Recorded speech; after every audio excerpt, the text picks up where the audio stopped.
Jamani, haleluya! Jamani, haleluya! Jamani, haleluya! Unapokuwa na wakati mgumu, ukapiga magoti kumwambia Yesu, niko hapa, hautanyamaza. Kuna mambo wewe uko kwani, unapokuwa na mambo mengi, sema Mungu, fanya mambo haya, usiyasahau. Jambo la kwanza, anza kuimba.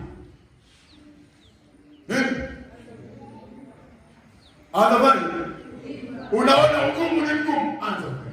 Nionapo amani kama shwari, amani nionapo shida, mambo yote umenijulisha, ni salama rohoni mwangu, salama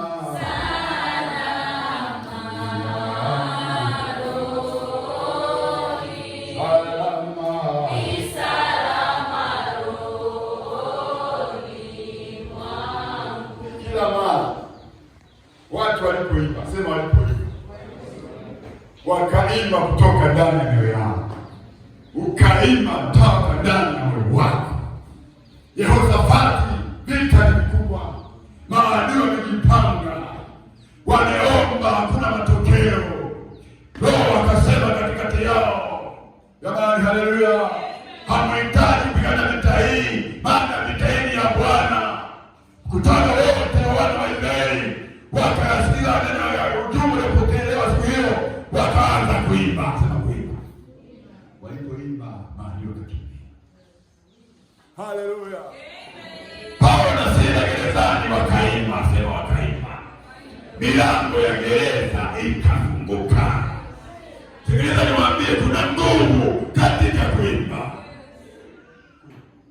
Uwe mtu wa Mungu. Uwe mtu mwema. Penda kwa Mungu. Penda kuimba. Ni siri tunayo watu wa Mungu. Usiache kuimba. Daudi alikuwa mwimbaji sana. Alikuwa mtu anapiga vyombo. Nini? Ana uzoefu wa kuimba. Kila alipoimba sauti inajishia kwa mwezi. Kila alipoimba akaomba, sauti na majeshi yake hawakuwahi kumwenda. Walimtafuta usiku.